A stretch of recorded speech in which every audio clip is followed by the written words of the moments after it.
My fiancé cheated on me with my bridesmaid, so I sent everything to their families and ruined their lives. In mid-November, I learned my fiancé Sam had been cheating on me for 6 months. I discovered this by accident. My phone died and I needed to Google something, so I grabbed his iPad, which I hadn't used in a while. Sam has iMessage, so all his messages synced to the iPad's message app. I saw everything. Texts, pictures, videos. I saw it all. Apparently that master's in chemical engineering didn't constitute much intelligence, because the dumbass never changed his passcode. His side chick was a mutual friend of ours, Madison, who'd been in our home, had dinner with us, and was someone I'd actually seen as a potential bridesmaid. I spent days reading through everything. When I found the bombshell, she was pregnant. He'd also been sending her money from our saving for a bigger apartment fund. I was catastrophic. I cried so hard I thought I'd throw up. But what really got me were the things they said about me. They mocked me, made jokes, ridiculed and belittled me because I was the oblivious idiot fiancé who was so stupid. Madison would text me, chatting about wedding planning, then screenshot the messages and send them to Sam, laughing about how stupid I was. There was so much more, and far more vicious. I was gobsmacked. I felt like the meanest, worst girls from high school were standing over me laughing while I cried.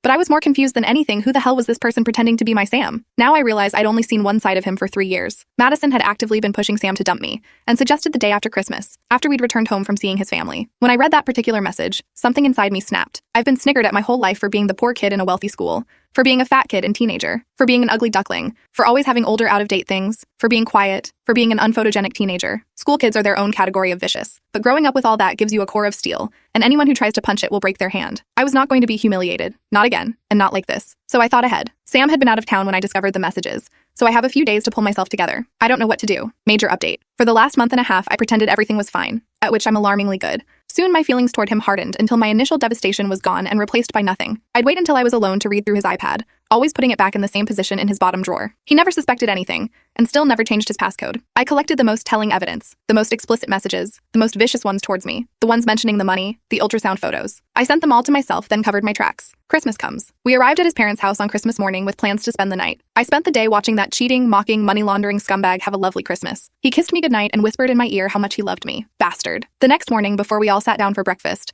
I sent all the evidence to his mother and his father and his 2 siblings and 3 of his cousins.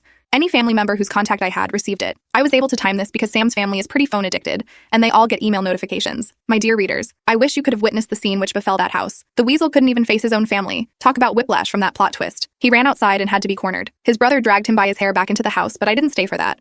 I'd insisted we take my car, so I said my goodbyes to his family, reassured them this wasn't their fault, thanked them for everything, and left. That was 6 days ago. I changed the lock on our apartment, sold the ring, put all his things in trash bags, and put them outside the gate to our apartment complex, with the iPad on top. Luckily for him, no one took anything. He's currently staying with a friend, as none of his family in town will speak to him, and he can't afford a hotel indefinitely. And don't worry about Madison. I didn't forget about her. I sent everything to her mother, with whom she still lives.